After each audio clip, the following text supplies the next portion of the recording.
بسم اللہ الرحمن الرحیم۔ السلام علیکم تمام دیکھنے والے اور سننے والوں کو، امید کرتا ہوں ناظرین آپ سب خیر و عافیت سے ہوں گے۔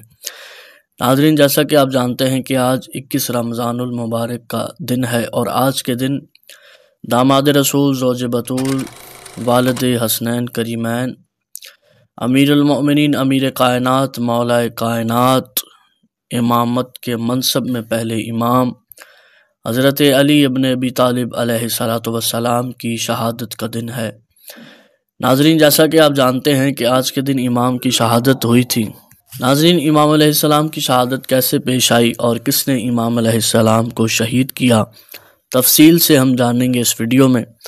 ساری بات کو جاننے کے لیے جڑے رہیے گا ہمارے ساتھ آخر تک اس ویڈیو میں۔ ناظرین، امام علیہ السلام کی جو دور خلافت ہے اس کا دورانیہ جو ہے وہ 4 سال اور 9 ماہ اور کچھ دن ہے۔ ناظرین و سامعین، جیسا کہ جانتے ہیں کہ امام علیہ السلام کا جو دور خلافت تھا اس میں کافی جنگیں ہوئیں، جس میں جنگ جمل، جنگ صفین اور جنگ نہروان ہے۔ ناظرین و سامعین، یہ جو جنگ نہروان تھی اس میں سامنے والا جو لشکر تھا اس میں سے صرف 10 لوگ ہی بچے تھے، یعنی باقی سارے لشکر کو 4000 اور کچھ سپاہیوں کا لشکر تھا، جس میں سے صرف 10 افراد بچے تھے، اور باقی سب کو امام علیہ السلام نے جو واصل جہنم کر دیا تھا۔ جن میں سے کچھ بچے تھے ان میں سے ساروں نے جو ہے وہ فرار اختیار کیا اور سارے بھاگ گئے۔ جن میں سے ایک جو فرار ہونے والا شخص تھا وہ یہ عبد الرحمن ابن ملجم، جو امام علیہ السلام کا قاتل تھا، ان میں سے ایک یہ بھی تھا۔ ناظرین، یہ سب سے پہلے وہاں سے بھاگا، تو بھاگتا ہوا عراق میں اس نے پناہ لیا، عراق کے کسی شہر میں۔ بعد میں چھپتا چھپاتا یہ کوفہ آ گیا۔ ناظرین و سامعین، اس نے امام علیہ السلام کی قتل کی نیت بنائی ہوئی تھی، اور جس نے اسے بھیجا تھا وہ تاریخوں میں اس شخص کا نام واضح طور پر موجود ہے۔ اہل سنت، تفاسیر اور جو تاریخ کی کتابیں ہیں اور جو بھی تاریخ کا لکھنے والا ہے اس نے اس شخص کا نام لکھا ہے کہ سرکار کے قاتل کو کس نے بھیجا تھا اور کس کے کہنے پر امام علیہ السلام کا جو ہے وہ قتل کیا گیا تھا۔ ناظرین، امام علیہ السلام نے اس عبد الرحمن ابن ملجم کو کوفے کے بازار میں چلتے ہوئے دیکھا، تو امام علیہ السلام نے اس سے سوال کیا کہ اے ابن ملجم، تو یہاں کیا کرتا ہے؟ تو اس نے کہا کہ اے علی، میں کوفہ کے بازار دیکھنے آیا ہوں۔ اس پر امام علیہ السلام نے فرمایا کہ تو جھوٹ بولتا ہے، تو کوفہ کے بازار دیکھنے نہیں آیا بلکہ پردیس میں میرے بچوں کو یتیم کرنے آیا ہے۔ اس کا اتنا سننا تھا کہ یہ وہاں سے فرار ہو گیا، وہاں سے بھاگ گیا۔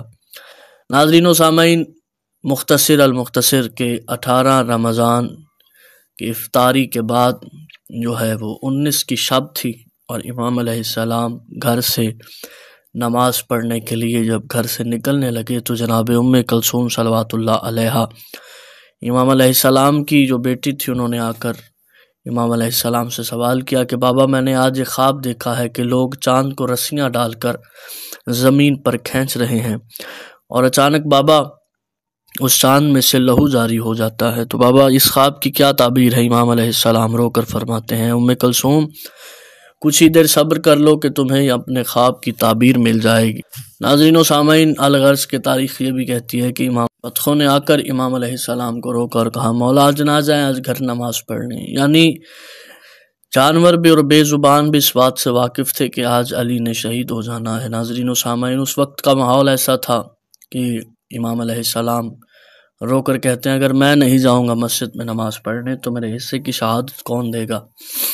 امام علیہ السلام اپنے گھر سے چلتے ہوئے مسجد میں آتے ہیں اور امام علیہ السلام آذان دیتے ہیں۔ تاریخ کہتی ہے کہ اتنی پرسوز اور اتنی پردرد آواز اور لہن تھا امام علی علیہ السلام کا کہ ہر آذان سننے والے کی آنکھوں میں آنسو جاری ہو رہے تھے، اور ہر شخص یہی کہتا تھا کہ لگ رہا ہے کہ آج علی علیہ السلام کی آخری اذان ہے۔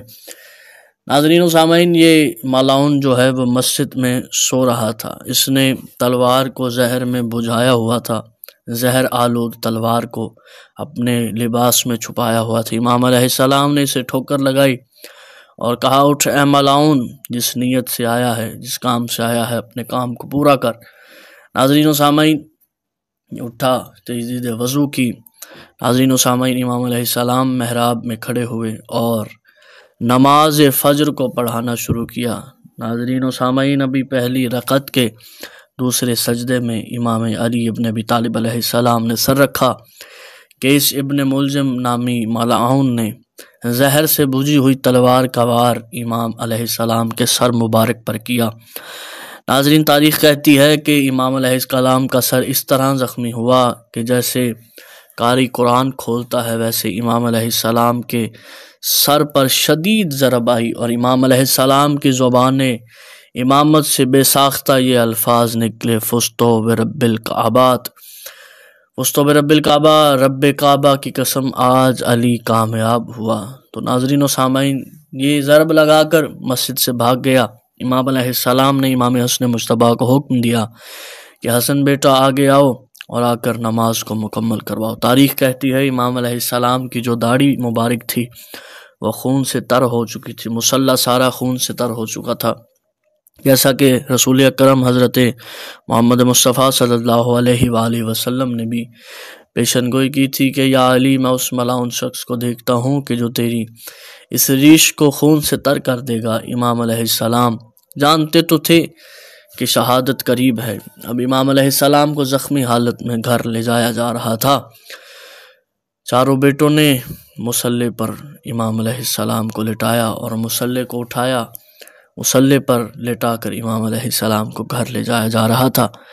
امام علیہ السلام سوال کرتے ہیں مجھے کس کس نے اٹھایا ہوا ہے، جس پر امام حسن مجتبیٰ رو کر کہتے ہیں بابا، میں حسن نے اٹھایا ہے، حسین نے اٹھایا ہوا ہے، عباس نے اٹھایا ہوا ہے، حنفیہ نے اٹھایا ہوا ہے۔ اتنا کہنا تھا۔ امام علی رو کر کہتے ہیں مجھے سب اٹھاؤ لیکن حسین نہ اٹھائے۔ رو کر حسین کہتے ہیں بابا میں کیوں نہ اٹھاؤں، جس پر تاریخ کہتی ہے امام علی رو کر کہتے ہیں حسین تو نے کبھی اکبر کا لاشا اٹھانا ہے، کبھی اون محمد کا، کبھی قاسم کا، کبھی علی اصغر کی لاش اٹھانی ہے، حسین تو نے آگے بہت لاشیں اٹھانی ہیں۔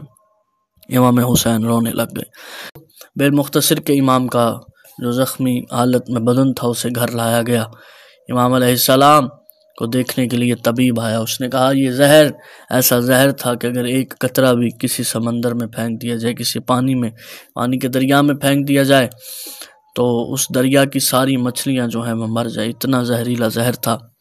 طبیب سے پوچھا گیا کوئی علاج؟ اس نے کہا علاج تو کوئی نہیں ہے، جتنا ہو سکے دودھ پلایا جائے۔ کوفہ کے جتنے یتیم بچے تھے آگے دودھ کا کٹورا لے کر کے آج اپنے بابا علی کو میں دودھ پلاؤں گا، کیونکہ کوفے کے رہنے والے جتنے یتیم تھے امام علیہ السلام نے انہیں کہہ رکھا تھا کہ جب تم سے کوئی سوال کرے کہ تمہارا باپ کون ہے تو تم کہہ دینا کہ میرا باپ علی ابن ابی طالب ہے۔ امام علیہ السلام کوفے کے یتیموں کی کفالت کیا کرتے تھے۔ امام علیہ السلام کو شدید ضرب لگی اور امام علیہ السلام 19، 20 اور 21 رمضان تک زندہ رہے۔ امام علیہ السلام 21 رمضان کو اس دنیا فانی سے امام علیہ السلام کی شہادت ہو گئی۔ امام علیہ السلام نے اپنے آخری وقت میں امام حسن مجتبیٰ علیہ السلام کو سارے تبرکات امامت امام کے حوالے کی اور کہا آج کے بعد حسن اللہ کا دین تمہارے سپرد ہے۔ جتنے بھی تبرکات امامت تھے وہ سارے امام حسن کے حوالے کیے اور امام علیہ السلام اس دنیا سے تشریف لے گئے۔ اور ناظرین و سامعین، آپ سب سے اجازت چاہوں گا چینل کو ضرور سبسکرائب کیجیے گا تاکہ آنے والی ہر ویڈیو آپ تک پہنچ سکے۔ والسلام علیکم ورحمۃ اللہ وبرکاتہ۔